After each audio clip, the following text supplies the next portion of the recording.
lace up those cleats and put on those mitts. It's time for another exciting edition of Our Little Yankees Podcast. Stepping up to the mic, it's the OLIP team. Good morning, good afternoon, and good evening, everybody, and welcome inside another brand spanking new episode of Our Little Yankees Podcast, episode 13.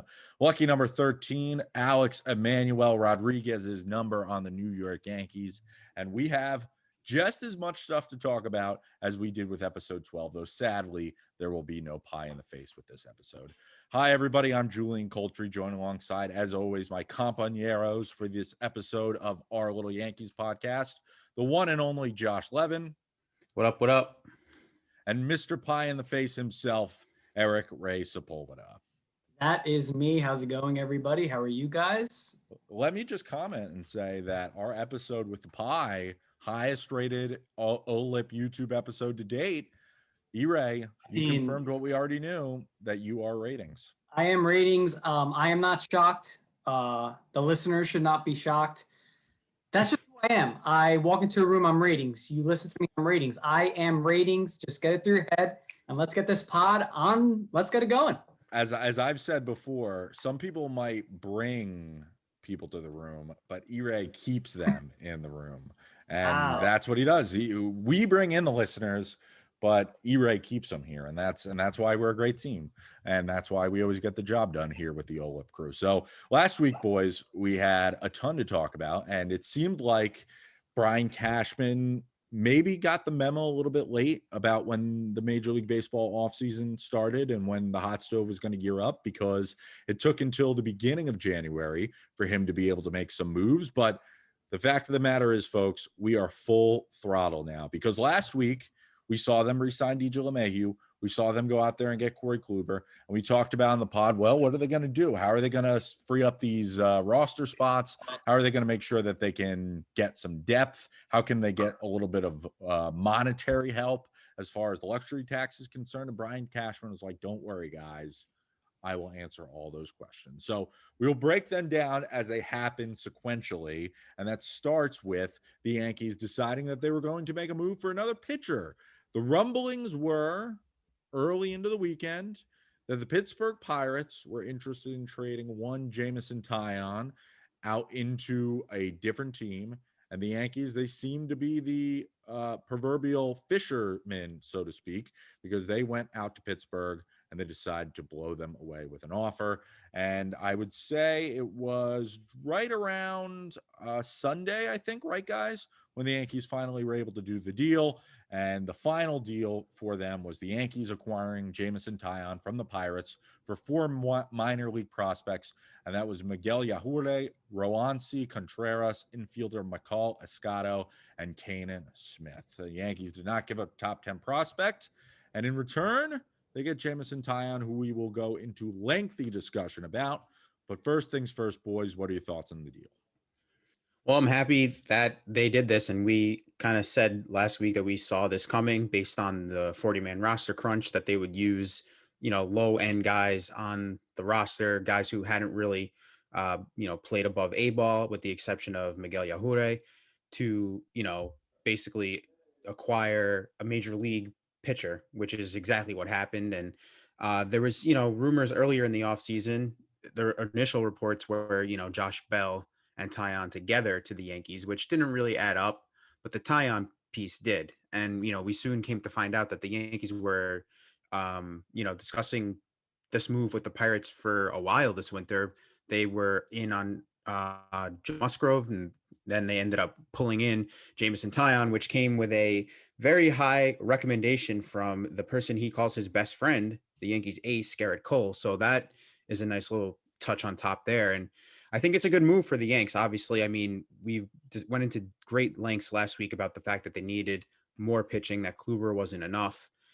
We also went into great lengths about how they were, banking on unsure things. And that part has not changed either. But I think, and we can get into this a little bit more later, but I think there's reason to be optimistic and hopeful with the Taillon piece. But again, we have to see how it shakes out. But I think it's a good move for the Yankees. They're banking on upside with Taillon and hoping that, the talent reign supreme and that he can come back healthy. So for me, good move. And, I'm excited now to see this guy in pinstripes and to see this rotation get going, because I think it has a chance to be pretty good, actually. Yeah, and now with Taillon, and you look at the depth of this starting rotation all of a sudden, right? You have so many guys that, again, are question marks, again, are injury prone, but we knew the last couple of weeks that they needed to still go out there and make a deal. And this was the type of deal that we expected Cashman to make. And, we didn't give up any top 10 guys in minor leaguers. And, you said it, Josh, if your ace says to bring this guy in, Aaron Boone called Garrett Cole, and I'm sure Brian Cashman talked to Garrett Cole too. And he had nothing but promising and great words to speak about as one of his best friends. And he said, hey, this guy's resilient. He was the second pick, I believe, in 2010. He's 2 Tommy John surgeries. He's had testicular cancer. I mean, this guy just battles back and he bounces back. And already we saw on Instagram when his first day as a Yankee, he's already doing bullpen sessions. I mean, he's been doing that, but, just seeing him just get back out there pitching. And I'm excited, man. I think we were all pretty excited about this deal. Again, his health is going to be the concern, just like the whole pitching staff, but we just wanted moves and we wanted more pitching for this rotation, and we got it done. And I applaud Cashman for getting this done, and I'm excited to see this guy pitch in the Bronx. I really am. Now, you said that we were all excited, and I really don't think that's the case because, truthfully speaking, I don't know. This did not move the needle for me, and I'll tell you why. Okay. And let me preface by saying I have come around on the move.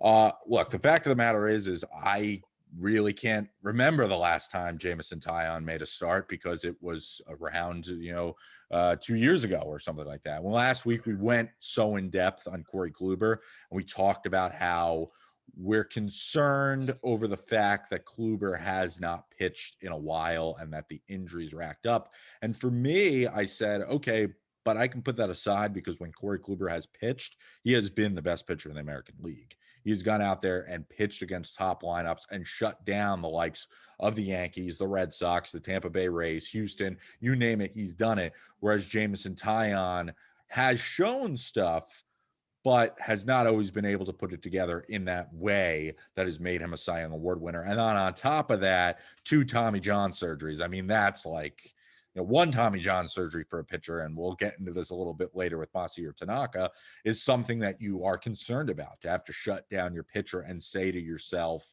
okay, is this guy going to be able to come back from this and be as good or serviceable as he is? And then you add in the fact that he had to have a second one, then the red flag really kind of goes off. So when I was looking at it, I was like, all right, but what else?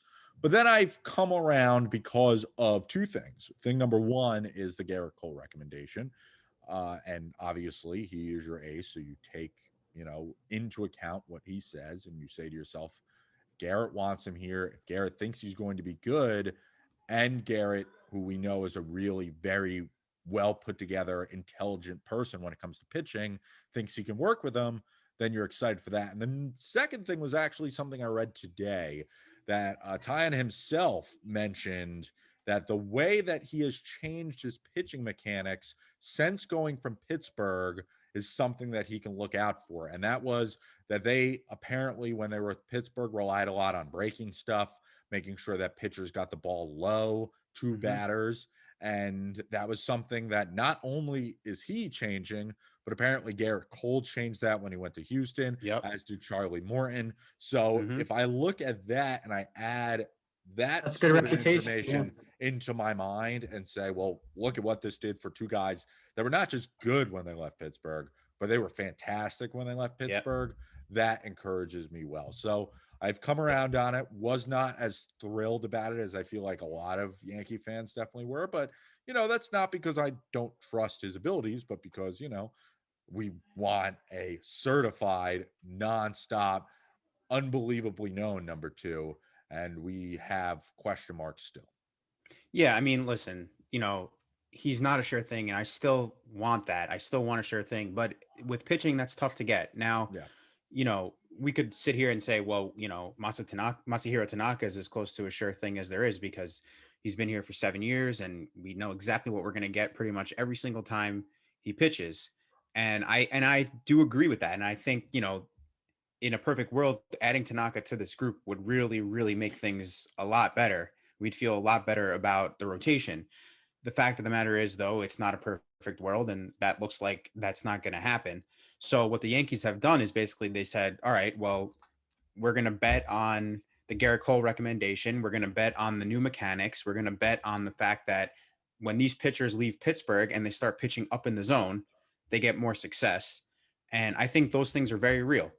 In terms of Corey Kluber, they're banking on Eric Cressy, who's their in-house strength coach, who worked with Kluber throughout his entire rehab, and they're banking on their people being able to elevate these pitchers who, when right, are very good. Taillon, his career ERA is 3.67. He's had a year in which he pitched 191 innings, and he had a 3.2 ERA that year in 32 starts. So this is a guy who has done it before, not at the level of Kluber, of course, but he has done it before. And I think the Yankees feel like there's a really strong chance that he can return to that level based on all the things I just laid out, whether that's the mechanic changing, the new philosophy in terms of pitching up in the zone, hoping to generate more swings and misses, and the Garrett Cole piece of that as well. And Taillon said yesterday that when they were teammates together in Pittsburgh, he felt that Garrett Cole was like in this intellectual level that was above him. And Taillon said, I didn't think that, he would tell me things and show me things. And it was kind of like, I didn't really absorb it as well as I could have, just because I wasn't at that level yet. But now he says he feels like he's at that place mentally where, he could take to the coaching, I guess, if you want to call it.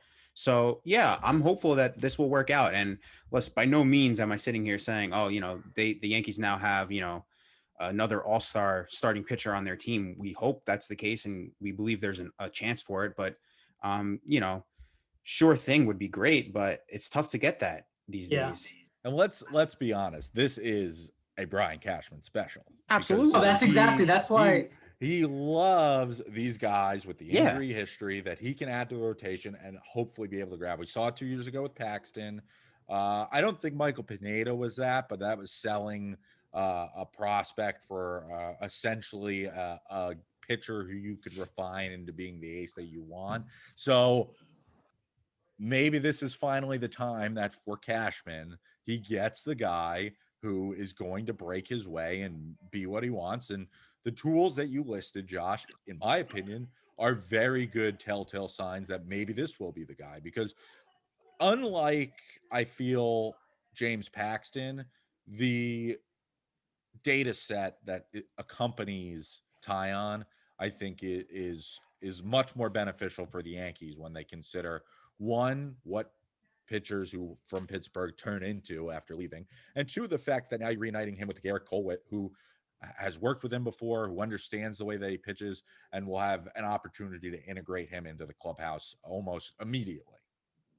Listen, Joe, I understand, especially when you said you weren't that excited, right? I understand a lot of the times we always say, when healthy, this guy should be good. And it's it gets tiring. It gets exhausting because... And it never works out when healthy. It never works out. Yeah. And it gets exhausting, and we want that short thing. But like Josh was saying, I think was realistic with what we knew. We already got Kluber, and I think I was realistic to what the Yankees were going to do. I knew Cashman was going to get back in the trade market, but this was the type of deal he was going to get. We were never going to get Trevor Bauer, and sadly, we talked about this weeks ago, Tanaka wasn't coming back either.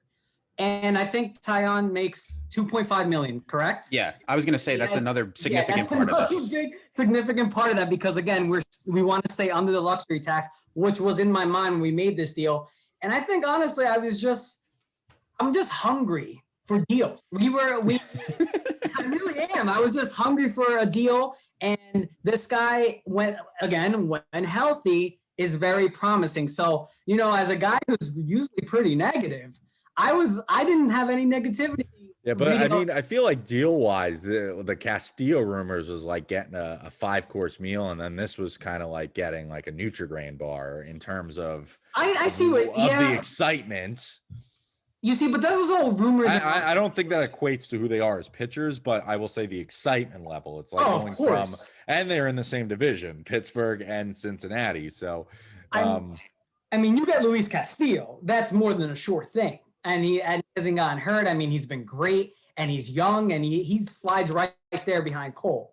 But realistic, they asked for Gleyber Torres, and we weren't going to give that, and Cashman had to pivot and move to another pitcher. But yeah, I guess again, as I keep saying, we're gonna have to wait and see. Here's the thing: if he is AJ Burnett to Garrett Cole, CC Sabathia, then you probably win a World Series, because that level of consistency from a pitcher who can go out there and win you games and maybe not have a sub 3 ERA, but pitch to a 3.4 ERA and, strike out 200 guys and go 180 plus innings. That's all you can ask for as a guy who is not your ace. And, I was going to say this too, and this is something that I feel like I especially have harped on a lot, and I want to make sure that we, give them the proper credit for it. These are the kinds of trades that that they needed to make, where it's like, we're giving up 4 prospects who, somewhat highly regarded, not, upper echelon guys, but guys who people think have futures in Major League Baseball. They're not going to help the Yankees in 2021 by any stretch of the imagination. Jameson Taillon very well could and probably will help the Yankees in 2021. We've been sitting here saying, whether it was on this podcast or before we even did this, when it was just, talking about the Yankees, why aren't these more, these trades more on their radar? This is exactly what we've been looking for, to not rid ourselves, that's a little harsh, but to trade prospects that, that aren't Jason Dominguez or aren't Clint Frazier when he was a prospect, to get guys that will help you win now, when we're in this window where it's probably 2 years with this group left to win a championship, to take advantage of that, to take advantage of Cole in your rotation. These are the types of moves we've been begging for. So it's nice to see them go out there and actually do it. We have to hope that this will work. And, like we've been saying, we feel like there's reason to be optimistic about it. So I just want to, since I rag on it all the time, I just want to give them the kudos for that, because that's an aggressive decision. That's the type of trade I like to see from a team in their contention window. I also want to say real quick, Josh, you made great points, because we're realistic with the Yankees and what Cashman want to do, right? We all agree, though, that, we would love them to go over the tax. We would love them to bring Tanaka back, but it's just not going to happen. So these are the type of trades, like you said, that are just put in motion that we're just going to have to deal with as Yankee fans. And that's what we have to just really accept. But of course, we would want them to go get another pitcher, go over the tax, but it's just not going to happen. So this is, I think, for what they have in place, this was the trade that they needed to do. Now, a month ago when we did this podcast, we would rail on Yankees Hot Stove for putting up their little graphic regarding the rotation. Not and anymore. For those of you who remember, the rotation at the time, if I can remember correctly, was Garrett Cole, followed by Jordan Montgomery, Domingo Germán, Devi Garcia, and I believe Clark Schmidt. And then you add in the fact that sometime around the early summer, Luis Severino will come back. Now that all flips, and your rotation will, assuming everybody is healthy, be Garrett Cole, Corey Kluber, Jameson Taillon, Jordan Montgomery, and then a guy competing for the 5th spot, whether it's Domingo Germán or Devi Garcia or Clark Schmidt or Nick Nelson, whoever it might be. I would say, all things considered, awesome rotation on paper. Yeah, and we've been saying that if healthy, if healthy, that top 3 is formidable, and it's probably the best top 3. You make a case the best in the AL. Well, I was going to say it's definitely the best in the division. It's the best in the division, right? Because Toronto doesn't, they don't equate there. Tampa has 1 starter, and the Red Sox, the Orioles, forget them. But this rotation is good enough to definitely win the division. It's probably one of the best in the American League now, which is a nice change of pace from where we were a week ago. So, or 2 weeks ago. So yeah, I mean, things are looking up, and I don't know how you guys feel, but you know, the last few days I felt like a little bit better about the outlook for 2021. Yeah, you know, I feel like they have a much better chance now to actually do something come October. So in terms of off seasons and stuff like that, that's all I can ask for as a fan, is that I feel better about the team going forward than I did when they lost to the Rays in October. Now, regarding the rotation, I do have a question for you. It's not a game, but we'll pretend it's a little something like that. You like games. Of that rotation, yes or no, that will be the rotation at the end of the season? Well, are we allowing for the exclude Severino? Exclude Severino. So are you saying, will they make another trade at some point or something like that? You just, I think you you're have to just answer saying the yes or question. no. I'm not giving you any more details. Wow. I'm going to say no, because somebody's going to get hurt. Okay. I'm going to say no as well. I'm going to say no as well, but I don't think it's because, and now you guys can answer. I don't think it's because it's going to be them making a trade. I think ultimately they will bring in Severino, and then Severino will slide in there. And my guess is that Garcia really earns a spot this year, and I could see him becoming a pretty big key cog in the rotation as well. So that would mean somebody is going to get bumped from it once Severino comes back, and somebody will get bumped for it for Devi. That's true. Yeah, I'm thinking more of on an injury front, because it never happens where your 5 that you start with are the 5 that you end with. And especially with this team. Yeah, especially with this team. And very rare, and especially with the pitchers that we're banking on right now. Nobody who pitched in 2020 besides Cole, Montgomery, and whoever the if it's Garcia, the 5. So yeah, I'm expecting, you know, somebody will get hurt, and we'll have Severino come back if we're lucky. And that's our trade. That's our trade. That's our trade right there. So why did I even mention a trade? That's the trade. I actually think I don't know why. Maybe I'm feeling positive today, but I'm just gonna say I think. Oh no, is this another pie bet? Wow. I sure think we do have fans who want to see more pie bets, so be careful. We did have that guy. I don't want to overexpose it though, but this is like in July, so it'll be a good pie bet in July. But I think Cashman will make a trade. I don't want to say pitcher, but he will make a trade for something at the deadline.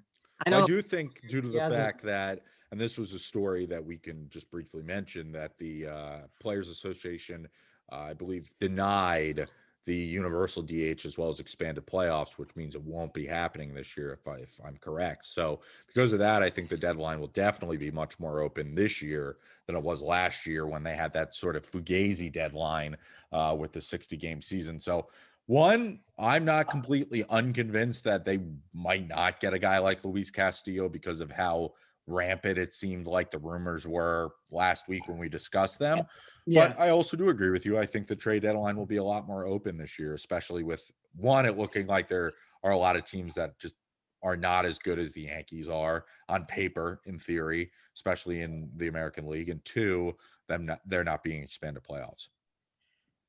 Yeah, I think so too, and I'm excited about that because I think it's better for the game. Expanded playoffs, I understood it in 2020. I do not understand it for a full season, which we are hoping we're going to get this year. So, yeah, I mean, I'm good with that. I do want the universal DH, but I'm good. I'll trade the pitcher hitting for the regular playoff format with the wild card. Same. I'm the same way. I mean, we always talk about Ching-Ming Wang and how he got hurt, but that doesn't. My boy. That still makes me sad. Guys, what was that? I think, if I'm not mistaken, what was the stat? It was it was a couple years of last year that between Kluber, Herman. I know what it is. Yeah, Taillon. Kluber. It was one inning. One inning. Through one inning. I believe it was only Kluber and Taillon, wasn't it? No, it was just Kluber. Kluber pitched one inning in 2020. And then he got hurt. So that's quite the stat. So again, we are banking on a lot. Here's the thing. I will say this. There is no way, and I don't even need to knock on wood about this. There's no way in hell.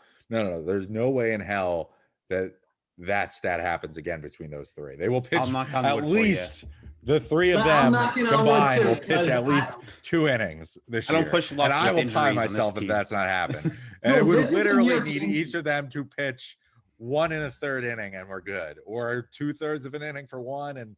But there's no way that the three of them this year combined for less than 1 inning pitched. No, you're probably right, but I mean, I feel safe saying that. Even if it's like they combined for 10 innings total, I feel confident in saying that at least in the first week, they will all be pretty good. And knowing the Yankees, you'll probably get Kluber looking like a world beater for 3 starts and then having to get shut down for shoulder inflammation or something. I know. Like that. I know. Is what winds up happening. Yeah. So knock on wood. At this point, we're all very used to our teams, our team getting massive amounts of injuries. So we know that. But that's the good thing about having, let's see, I'm seeing on this graphic, I think 10 guys now, right? Yeah. Here's the thing, the Yankees. We have 10 guys now, so hopefully it will be like, we don't want people to get hurt, but it's just the next person up, next man up, right? So I don't want it to be like that, but at least we do have 10 like solid pitchers that can have starting depth, and that's important, which is a great transition to our next point in regards to a starter, and that is the rumors that came out yesterday evening into early this morning that the one and only Masahiro Tanaka, the man Ire calls Masa, he loves him so much, will most likely not be returning to the New York Yankees this year. And the writing was on the wall, folks. We pretty much all knew it. But now that the Yankees officially made the trade for Taillon and, of course, signed Corey Kluber and are approaching higher up on the luxury tax threshold, it seems as though it is officially going to happen. In fact, it is so official that Brian Hodge wound up tweeting out a story that Tanaka is in talks officially to return to Japan and play with the Rakuten Eagles of the Nippon Professional Baseball League. Of course, that was his old team, the team he got posted from when he came to the Yankees way back when as a 25-year-old. And man, it is tough. The New York Yankees are losing a guy who, he didn't win a World Series, but probably was one of the most beloved Yankees the last decade.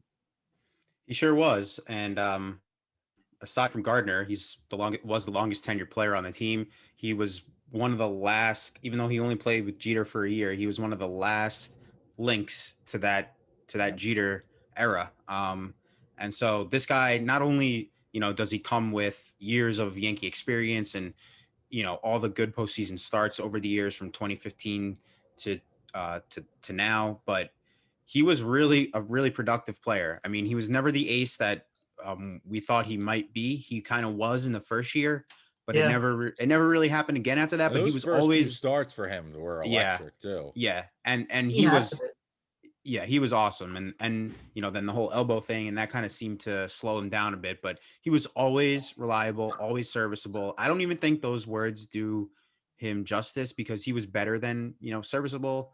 He was much better than that. He was like a true number 2 starter. He had a 3.7 ERA here in New York, and it kind of just goes to show you the state of baseball where a guy who's, in his, I guess he's in his early 30s, with a he's like 30, 31, I think 32, I think 31, 32, whatever, coming off of a year where he, had a 3.5 ERA, a career ERA slightly higher than that. For a guy like that to have to return to Japan kind of just shows you the state of the game right now. And some of that has to do with what he's asking for, which rumors are a 1 year, $15 to $20 million contract, which he was never going to get, but he only wanted to be here. And from what we can tell, he only wanted to be a Yankee, and that number is just too high for them right now. So Japan, it looks like that's where he's going to end up. And it's sad. I'm sad. We all love this guy. And I know Ire loves him. I love Tanaka a lot. And I think Ire loves him even more.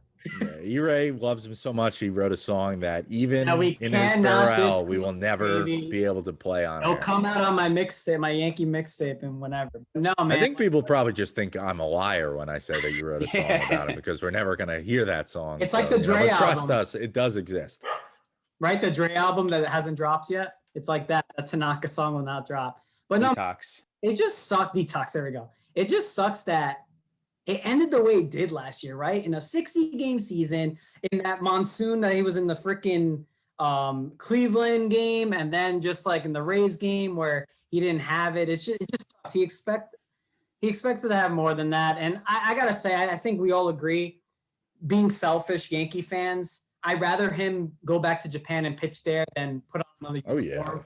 Me too. Definitely. I know there was like a report that that the Blue Jays were interested. That would have been a disaster. But yeah, man, like at least he's going back to Japan and will be there and just not back in the Major League Baseball other than the Yankees. But it's just sad. It sucks.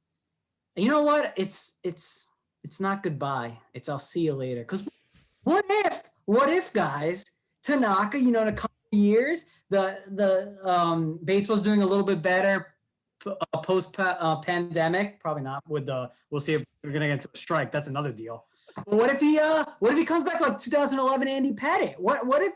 Yep. Right? Now, never say never. Here's the thing, man taught me never say never. I don't know what the posting would be like on re-entry for Tanaka. Has that ever happened? I actually don't know how that works. I don't know if you need to be I don't know. And yeah, that's something I would be genuinely curious about. But here's the thing.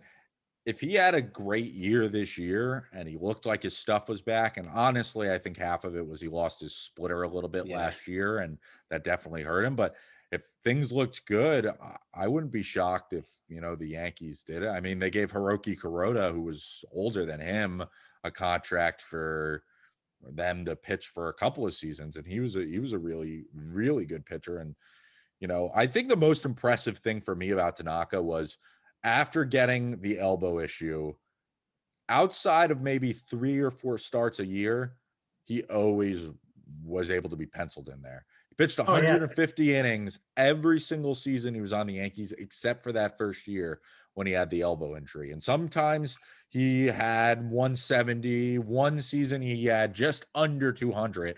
That was in 2016 when he pitched 199 innings.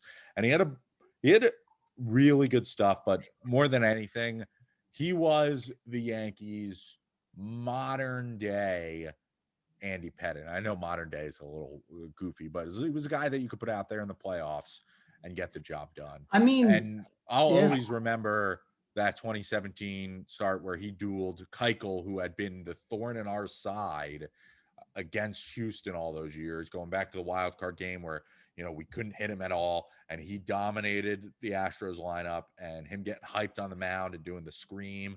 And for a guy who you wanted it on the biggest stage and wanted it, I feel like all the way back to when we would see highlights of him pitching in Japan, it was awesome to see. The only bummer is he never won a ring, and he had an opportunity to in 2017, and he was always a big game pitcher, but stinks that he wasn't able to go out that way. Yeah, I think the thing is that you have to kind of look at it in a sense of like, we have our fandom for him. We really liked rooting for him. We enjoyed watching him pitch, and we felt great when he got the ball in a playoff game. But when you put that aside and you think about, like you mentioned, Jules, the loss of the splitter the last couple of years, the writing kind of seemed like it was on the wall. Even in the playoffs in 2020, when he struggled, it kind of felt like he may not come back. Yeah. And didn't he have that? I remember him being very emotional before his last regular season start, reflecting to the media and having conversations saying that, I'm going to go out there and I'm really going to enjoy this. And I understand that my contract's going to be ending after this year and we have decisions to make regarding what's going to happen. But it almost seemed like he kind of said to himself, like, either I'm going to get a contract for the Yankees or this might be it for my major league career. And that's really what it kind of seems like at this point. That I think he knew that. Point where players know, right? Players know these type of things. So. I think they're smart enough to know. They know what they want on the market. They know what kind of dollars they want to command, and they also are aware of how the Yankees have been financially and where they want to be going forward, especially after Corona or during coronavirus. So he probably knew that that was likely the end. So at least he's probably not sitting there thinking to himself like, "Damn, like they chose Taillon and Kluber over me," which they kind of did, but he probably knew for months that this was likely the way it would wind up. So we'll miss him though, and and if he knew what he was worth, the Yankees technically did save, because 2.5 plus 11 is 13.5, and he wanted 2 more. So absolutely, and we got two more pitchers. So they made the right decision in the sense of money related, because there's still other things that need to happen on this team, and I think that's a good transition to the Ottavino trade, right? Because the freeing up that $9 million to the Red Sox, sending him to the Red Sox, attaching a prospect to it to free themselves of that $9 million luxury tax hit, goes to show you that there's more moves coming. So that move right there freed up another 40-man spot. They had 3 players that they needed to add to the 40-man. So now that's all taken care of once they officially announced LeMahieu and Kluber. But there's rumors about Brett Gardner. So the Yankees aren't finished yet. And John Heyman has said yesterday and today that the Yankees are looking at another reliever, which makes sense since they dealt Ottavino. So in terms of the Tanaka thing, opting to not give one player $20 million and using 13 of those 20 to get 2 starting pitchers, and then freeing up an extra 9, you now have a lot more room to play with to bring back Brett Gardner, to bring in another reliever, maybe a shortstop, backup infielder who's better than Tyler Wade, something like that. Yes. Another lefty hitter, along those lines. So the offseason is not done. They're not done yet. I don't feel like they're not done yet, baby. Keep it going. They're not. Absolutely. And trust us, there is no love loss when it comes to the departure of Adam Ottovino like there was for Masahiro Tanaka. I think the 3 of us would have very gladly packed his bags and driven him up to Boston to get rid of him. Though I will say, I'm glad Brian Cashman was able to get him to eat all of the money. I think that's awesome that he was able to do it. Yeah, they're only getting player to be named later or cash considerations. So it's not as if it's going to be anything unbelievable, though Trey Turner was, of course, a player to be named later. So I always think about that. I always think about that when I see player to be named later, with the fingers crossed that every now and then you will hit a lottery ticket. But for the Yankees, not bad. And for Adam Ottovino, I saw on Twitter that a guy who once thought he got traded, could strike out Babe Ruth, got traded to Boston. And of course, Boston traded Babe Ruth for cap salary relief, and the Yankees needed salary relief as well. So a little full circle thing there. Hopefully that doesn't haunt the Yankees. The curse of unless he's going to become the curse of slugging power hitter. I would not be as afraid of them losing him, though. That would be a really crappy curse. I feel like down the line, you're telling your kids why you haven't seen the Yankees won in 70 years, and you have to say it's because of a mediocre relief pitcher that you had to trade away, as opposed to the potentially the greatest slugger of all time. You know what? Ire said this yesterday to us, and it kind of plays into the curse thing, so I'm going to steal it from him. Ottavino could not pitch against lefties. The Yankees would not use him against lefties. They would not use him in the playoffs. They did not think he was they didn't think he was up to the moment, but he was effective against right-handed hitters. Guess who has a ton of right-handed hitters? That'd be the Yankees. Guess who play the Red Sox 19 times a year? That would also be the Yankees. You're going to see a lot of Adam Ottovino out of that Red Sox bullpen. And Ire, you said it yesterday. There's going to be a time at some point in September in a game the Yankees need to win that the Red Sox doesn't mean anything for them. Ottavino's going to be pitching in a 7th inning, 8th inning with Judge, Voit, and Stanton due up, and he's going to strike all 3 of them out. But that's why we pray that in response to that, he is so good this year that the Red Sox trade him away. Oh, there you go. That's a possibility too. But also, we don't want them to trade him away to another team where we have to play in the playoffs.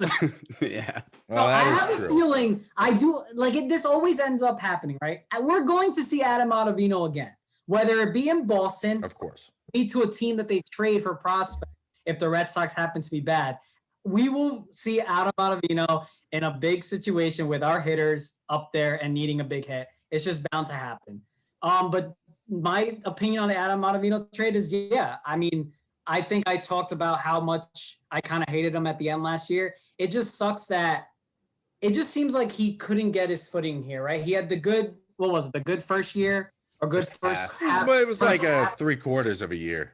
Good 3/4 of a year. I know, and I think some of Yankee Twitter was just like, oh, how can we trade him to the Red Sox? It's just like, I think you do whatever you can. You got to find a team that's willing to eat $9 million. You're not going to be able to find that.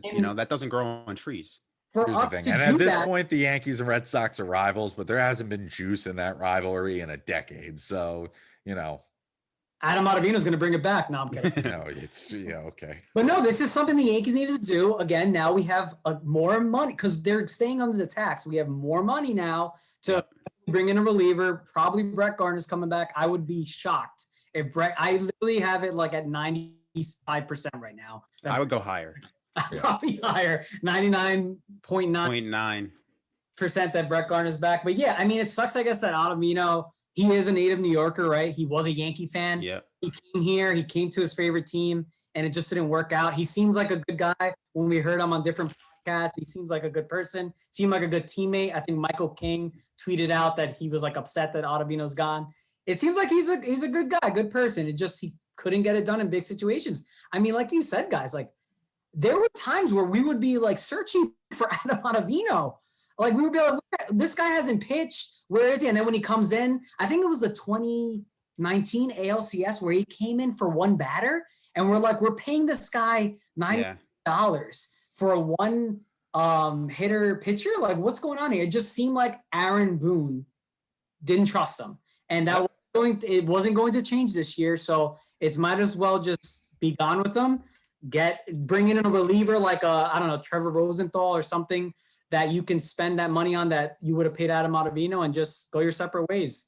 It became incredibly frustrating, I feel like, in the playoffs that you could not use him because by the time, especially in 2019, by the time they made that ALCS, the bullpen was so taxed that to just have a guy that you literally could not bring into the game hampered their ability to navigate that Astros lineup, especially when they brought him in to be able to be a guy who could get people out. So I know for one, that to me will always go down as, partially part of the reason why the Yankees weren't able to win that series, because he couldn't get people out and their bullpen was so taxed that it just wound up hurting them near the end.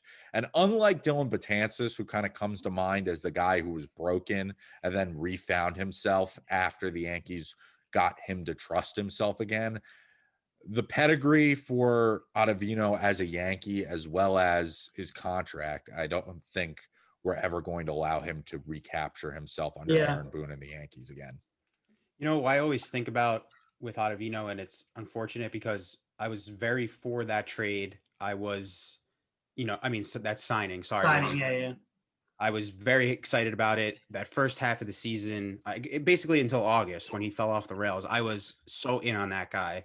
And he was awesome. It's underappreciated how good he was the first half. He was, but what I always he does, and I wouldn't be surprised if he do well. If he turns it around. I mean, if you take out that game in Toronto, his ERA is better. Yeah. Yeah, his ERA was in the threes, so he didn't have a great season.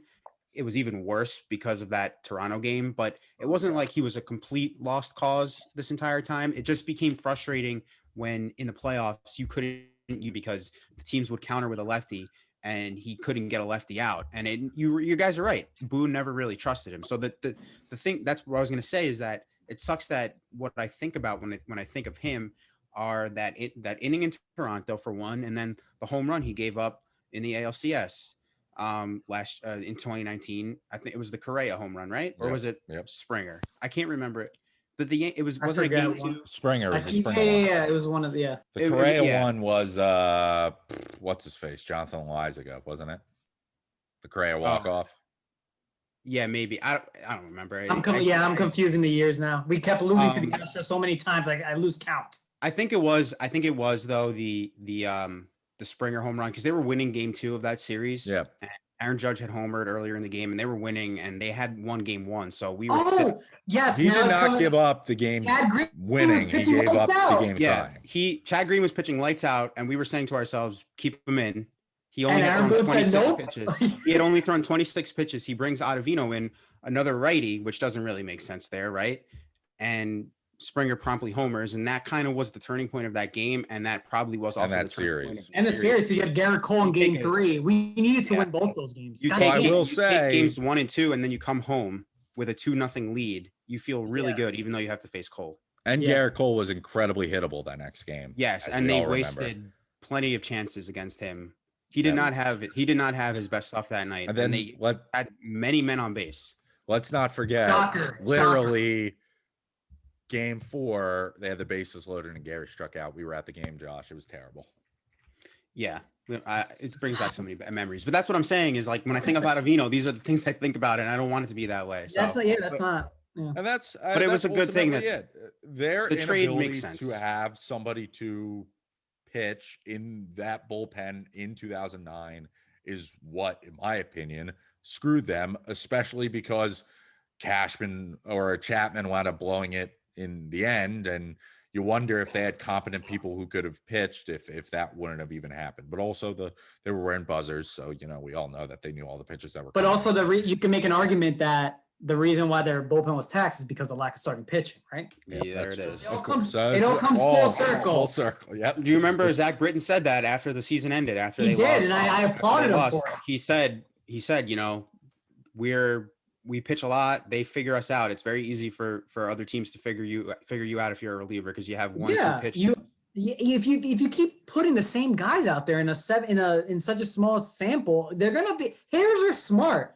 Yeah. Houston Astros for certain reasons, so they're gonna be able to hit you. And you know what? Hot thinking about the 2019. The way the Yankees use their relievers, Aaron Boone always talks about it. He has the lanes, so it's like, all right, Ottovino is our guy against Springer, but then he's their guy against Springer the entire series. So you know what I'm saying? So yeah. And Springer will make adjustments because he's not a good hitter, so he's gonna be like, oh yeah. There will be many a game this season where we bitch and moan about Aaron Boone's managing the bullpen because after so many great years of Joe Girardi's binder, Aaron Boone just does not measure up when it comes to his ability to manage the bullpen. But that's a story for another time, and we'll have plenty of time to discuss that over the course of the year because we're celebrating acquisitions of starters this year rather than the boringness that comes along with the mundaneness that comes along with the Yankees screwing up with their bullpen. So the final two things we want to bring up, actually not Yankees related, as we wrap up episode 13 of the podcast. First things first, we lost a great member of the baseball community, not just a great member, an iconic member of the baseball community this past week. Hank Aaron, of course, many people's rightful home run king, depending on where you stand on Barry Bonds. But at the minimum, the second best home run hitter of all time, and a guy who passed Babe Ruth as the best home run hitter at one time, passed away at 86 years old. That was, I believe, on Monday. So yesterday afternoon. We're recording this podcast on Tuesday. Guys obviously didn't play for the Yankees, and none of us saw him play live. But if you talk to anybody who got an opportunity to see him play live, you watch any of the highlights, or you just look at the way that he commanded respect throughout the game as he got older, they definitely lost one of the good ones. Yeah, it's very sad. You look at what happened the last few months, a ton of all-time baseball players have passed away, and Hank Aaron is one of the greatest ever. Top 5, top 10, whatever. Yeah. And, he went through a lot in his career in terms of, playing in Georgia at a time when being an African-American athlete or person in general in that area of the country was very difficult. And the record that he was chasing and eventually broke was sacred record in this country. And people down there and all over the U.S. did not like the fact that Hank Aaron was the one who was going to chase down Babe Ruth. And he dealt with death threats and all kinds of terrible things that no one should ever have to deal with. And he came out on the other side of it, a true hero. And so for me, as somebody, like you said, never saw him play, didn't even come close to seeing him play. That's kind of what I always think of with him, is like a larger than life figure. And it's sad that the baseball community has lost him and so many others in the past, year or so. It's obviously a huge loss for the Braves, for the fans of that team, and all of baseball in general. Yeah, I mean, what you guys said, I mean, you can't say it anymore, right? I mean, when you're a fan as a kid, as a baseball fan, the first names you hear are Ruth and Aaron and Mays, and Hank Aaron is one of those guys. He's an all-timer guy. He's a generational guy. He's probably, I guess it would depend on the person, but he would be there as one of the four horsemen of baseball. Again, it depends on the person, but I think he's one of the four biggest names in baseball. No matter how you say about like best players, I would say he's one of the four most famous. Just again, for what he did on the field and the stuff that Josh mentioned that he had to deal with the hostility off the field, it's just, I think one of the greatest stats I think I saw was that if you take away all his home runs, he would still have 3,000 hits, which is insane. Like, it's literally insane. And I think when you watch his highlights and when you see the highlight of him breaking the record, right, of home runs, and you hear Vince Scully say, "A black man is getting a standing ovation in the Deep South." Like, that's how powerful that moment was for Hank Aaron, for African Americans, for all the baseball fans in the United States at that time, because it was such an incredible record, such a prestigious record being broken, and he was the guy to break it with everything he dealt with. It's just, we lost a great one, and he was just a special ball player.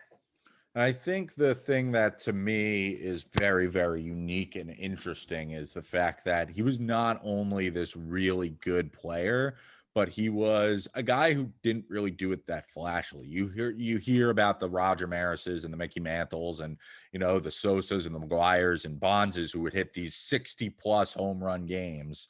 And he was just sort of your 35, 40, 45 home run, you know, a season guy, but he compiled it and put it together and had these insane seasons and, you know, hit for average and was a 5-tool player and got it done. And one of the things that he got to see happen, and you don't know, I'm not really sure off the top of my head how he felt about it, but he got to see the Negro League stats be adopted by Major League Baseball. And for so many underappreciated Negro League players to get their stats adopted into this game, and for a guy who I'm sure when he was growing up and playing baseball and had idols from players who played for these teams and, you know, was a big fan. I remember reading of Jackie Robinson and saying if he could go through the stuff that he went through, breaking the color barrier, then I could go through that stuff too.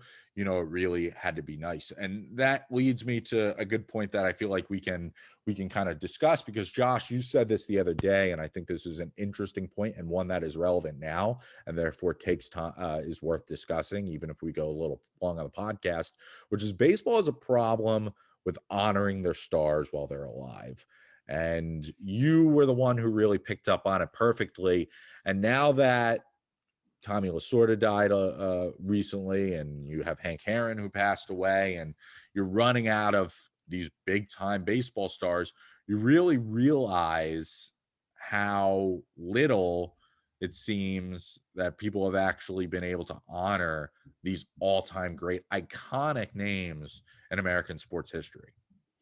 You know, I think with Hank Aaron, you know, they have the Hank Aaron Award, and that's something that's awarded yearly to the top hitters in both American and National Leagues. And that is a big part of his legacy, and something that, you know, is an award that pretty much every baseball fan knows about. So that's one way that his legacy lives on. But then you think about guys, you know, like Willie Mays, who is still around, but he's at an advanced age, so you don't see him much. And I don't know if that's, some people say Willie Mays is the best player in baseball ever. Yeah. And I don't know if that's a baseball thing or if it's a personal choice of some of the guys that, you know, you don't really see too much around the game anymore. I think they need to do a better job of making people aware of the stories of some of these players. I know obviously everyone knows Jackie Robinson because we have Jackie Robinson Day, and every April 15th, that is the thing in baseball. His legacy will live forever for as long as there is baseball. But I feel like there needs to be more for the Hank Aarons, for the Willie Mayses, even, you know, the Mickey Mantles, people who changed the sport forever. The Babe Ruths, everyone knows, but Lou Gehrig, everyone knows about. But I feel like there are guys who aren't appreciated while they're still around. And I hope that baseball, I'm not the guy to come to for the answers, but I would like to see something, you know, at some point to honor Willie Mays, the true honor, to recognize the greatness of him as a player.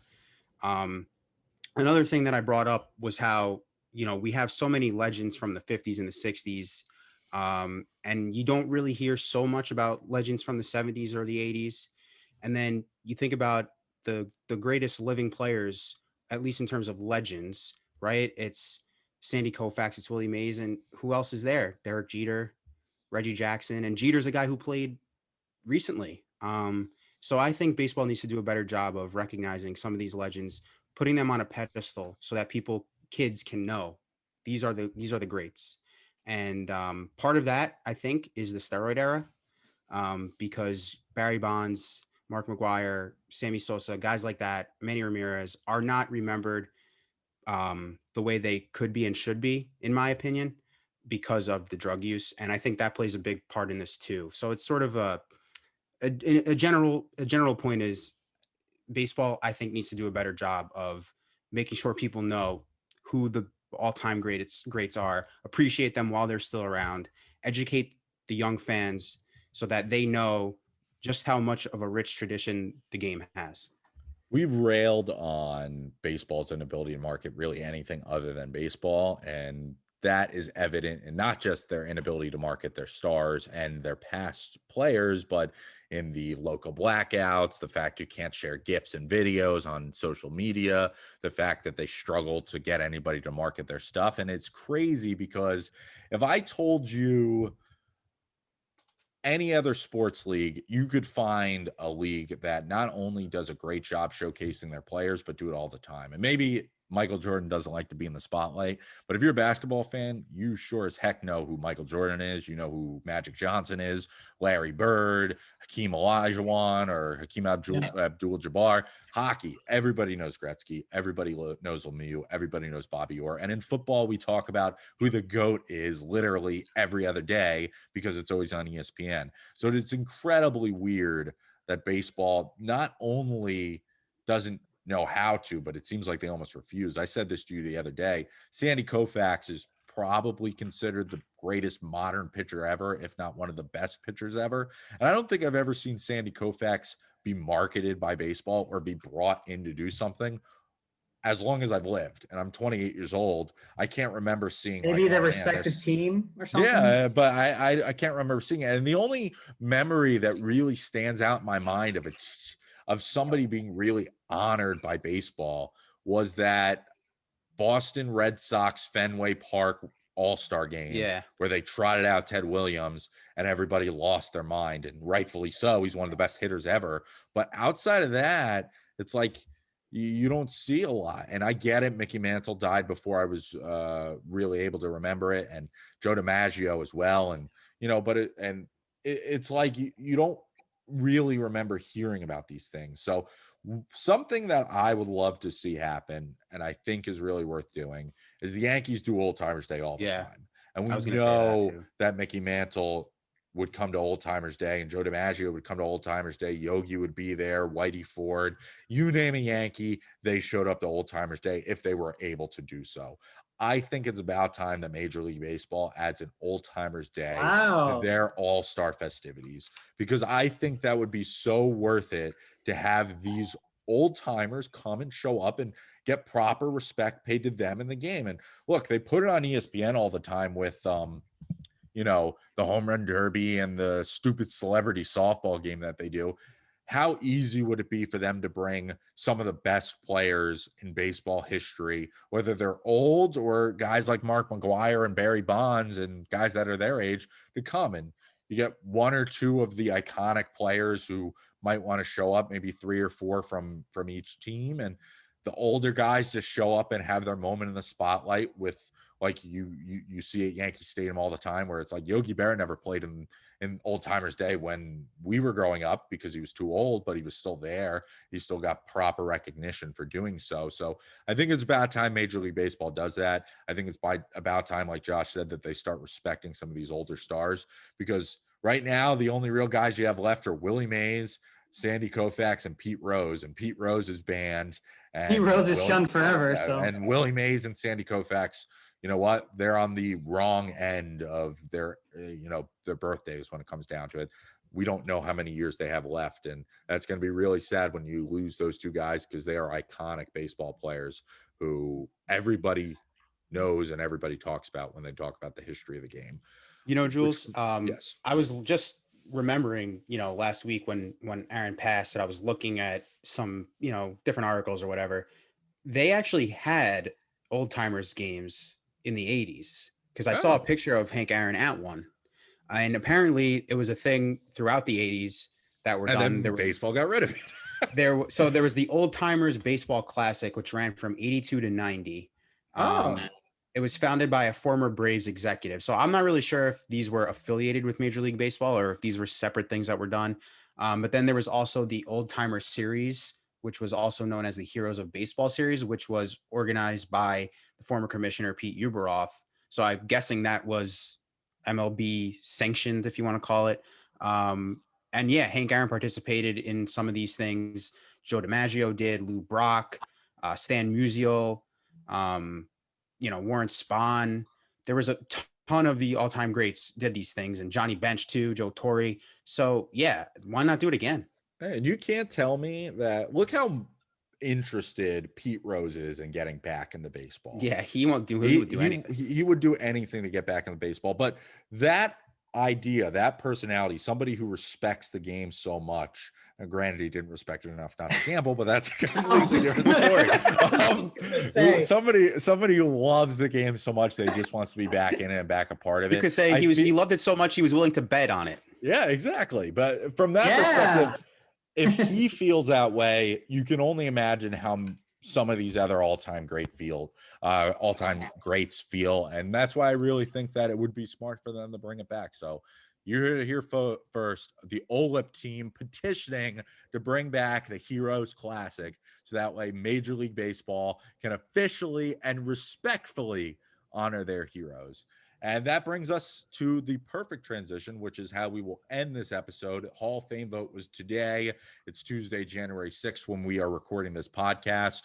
Nobody got in. That's right, folks. For the first time in a long while, the Major League Baseball Hall of Fame will not have any new members. It's almost a little bit fitting because, of course, Derek Jeter and the class of 2020 didn't really get to have their time to shine.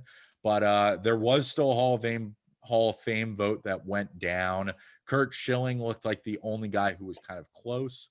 Obviously, Curt Schilling has some suspect thoughts and opinions, and that has hampered his ability to get in with the writers. He only received 71% of the vote this time around, which means that he was not able to get in with the 75% needed to be able to get voted in. And for all intents and purposes, it looks like Curt Schilling will not get in via the writers, because I believe he penned a letter after the fact saying that he wants to be taken off of the ballot because he does not want the weenies of Major League Baseball, and that's my words, not his, to vote him in anymore. He also at once said he wanted all the journalists to get hung. So maybe partially the reason why he hasn't been able to get voted in, but for all intents and purposes, he will not be getting there. And then you had 60% of the votes, give or take, for Bonds and Clemens. Forget about Curt Schilling because we don't need to talk about him. Do you think Bonds and Clemens get in next year? Yes or no? I am praying to everything that I can pray to that they do, because I would love nothing more than to see two guys I loved growing up take their rightful place in Cooperstown. My opinion is, the numbers are the numbers. Rules. Put him in the Hall of Fame. He's awesome. These guys saved the game. These guys saved baseball. 1994, baseball was at its lowest point. They literally brought it back to life. Barry Bonds, Sammy Sosa, Mark McGwire, all these guys, and they're getting disrespected. And I understand. I will say, I don't know if Sammy Sosa stats wise is like awesome for the Hall of Fame, but look at his stats. Look at his stats. Maybe I'm wrong. Maybe I'm wrong. Stats. Now, whatever. I don't want to get into a whole steroids thing, but I want to see those guys get in, and I'm hopeful that they will, but I'm not. At one point, I was positive that they would get in. I'm not in that camp anymore. I'm more in a we'll see what happens sort of stage of this. You see, before Curt Schilling, I guess, took himself off the ballot. I don't even know if that's possible. Is that even possible? I guess we'll find out. But I think actually Curt Schilling might have made it next year. I mean, 71. Yeah, right there. I think he honestly would have made it. And I think some voters, they were talking about MLB Network because they said like Derek Jeter and Larry Walker, maybe on the 9th year, they didn't want Curt Schilling sharing the stage with them, and they wanted to make Curt Schilling sweat until his last year. But I think he would have made it. But Barry Bonds and Roger Clemens, I'm with Josh. I really just don't know. I hope so. I saw a very good tweet here by, let me see, Lindsay Adler, who also broke the Adam Ottovino That's correct. trade. Yep. And this is exactly what I think, Josh, you were mentioning. She said, we can talk steroids. We can talk not measuring up statistically. We can talk about how there's a physical Hall of Fame with inductees and a Hall of Fame museum. But it remains weird that the Hall as an institution rejects some of the most exciting players of our like teenage life. And it's true. It's like you were saying, like you have posters of these guys, and baseball just wants to shun them away and like It not doesn't make them a part of the game. And it's just I just think the whole process sucks. The voting sucks. It's just stupid. It just, doesn't game do is the baseball game. any The favors. game is the game, and steroid players are as much a part of the game as anybody else. And And they Barry have to. Bonds, whether or They not have you to. like him or not, he is the all-time home run king, and he is awesome. And he mashed, and he deserves to be in the Hall of Fame. He's one of the reasons why I'm a baseball fan. Growing up, watching that guy was incredible. What he was able to do, and how scared teams were of him. Walking him, intentionally walking him with the bases loaded. He had on base percentages above 500. I mean, ridiculous things that you don't see. Steroids or not, you don't see these things, and that for me sticks in my head. Maybe that's because it's the era we grew up in. You know, maybe that's why we feel that way. Nostalgia, But I agree. Yeah, but these are the guys that we grew up watching that made us like the game, that we want to see to get the credit they deserve. We're talking about the guy with more home runs and more MVPs than anyone, another guy with more Cy Youngs than anyone. Yep. These guys should be in the Hall of Fame. It's a museum. It showcases the history of the sport. And they have a steroid section in the museum. Let's acknowledge the steroid era. Let's put these guys in and say even these if guys it's with an played in asterisk, this era. right? Even if I don't even think that's necessary. I don't think Part it's of the necessary. game. Everybody I don't think knows. it's necessary. But to do anything just to bring them in, I mean, I don't think it's necessary either. But just Here's the thing. It boils down to this, and this is a great way to put it. Next year, David Ortiz will be on the ballot. And David Ortiz has been linked to performance-enhancing drugs. And even though Red Sox fans will try and talk around it until they're blue in the face, he was linked to them. And he failed the test. He failed the test in 2003. Yes. And So you have guys like Mike Piazza, who didn't fail any tests, who was linked to it because I think of his back knee. Yep. Yeah. First, and he didn't get in the Hall of Fame like his first year. Like, are you guys? Yep. Here? I don't think All Ortiz you will need to get on know his first is ballot. if Ortiz gets in, If Ortiz gets in, move. and Bonds and McGuire and Sosa and them don't, who are much better statistically speaking, then at the end of the day, it's just because the riders could not put their bias aside, much like with Curt Schilling, to put it That's away. true. And you know what? I might not agree with Curt Schilling's philosophies, but you understand that obviously there's a reason why he is not getting voted in. If they all have to get voted in, that's what it is. If you are and I said this about Schilling, I think this is a good way to end it. If you are somebody who disrespected the game or disrespected other people, then you shouldn't get the festivities of the Hall of Fame weekend, the fanfare of the Hall of Fame weekend, but they should not deny you of the Hall of Fame. That's what I will say. I think that's an interesting way to go about it. You don't get to go up on the stage and make your speech and get all the praise and fanfare for being an asshole or being a cheater or being uncharacterable, whatever the hell. But, you know, if that's what it winds up coming to be, then it's interesting enough, I think. The All voting right, process needs work. Yep, I agree. That's all. Yeah. That's my. Yeah, I mean, my real big quick, thoughts. real quickly, I think 14 voters submitted blank ballots. Like, come on, you know what I mean? Like, it's just a joke. Yep, I agree. E-Ray, before I wrap things up, what's your final point? You always have a little something for me. The something I got this week is that we talked about it last. He's scrambling. Yeah, he is. He didn't have anything. I haven't. I just have so many damn tabs open. Oh, yeah, sure. He's like, I do. Yankees I have a lot of news. He's typing I it. do. I He's have a lot of typing Yankees into the Google bar right now. Yankees. Oh wow, they're in the Bronx. No. Basically, the Garrett Cole stuff we talked about last week, the lawsuit, it's dismissed. So it was all for nothing. See, there you go. You sticky guy, you keep doing you, I guess. So that and the judge opening the letter that wound up being a big story last year that nobody remembered and was completely forgotten about. Both two things that fell by the wayside, and people tried to make a bigger deal out of it because they're Yankee haters. You said it. Yep. See, there you go. They all want to be us, but they can't because we're OLEP and Yankee fans, and that's all that matters, folks. As always, you can listen to brand spanking new episodes of OLEP on any place that you find podcasts. That includes Apple Podcasts, Spotify, TuneIn, and then you can also watch our beautiful mugs on YouTube. That's where the E-Ray Pie in the Face episode is. Just go and search my YouTube page or search Our Little Yankees Podcast wherever you can in your search URLs on YouTube and all those podcast places that I looked for. Till next time, folks, I'm Julian Coltree, joined as always by Josh Levin and Eric Ray Sepulveda. We'll catch you later.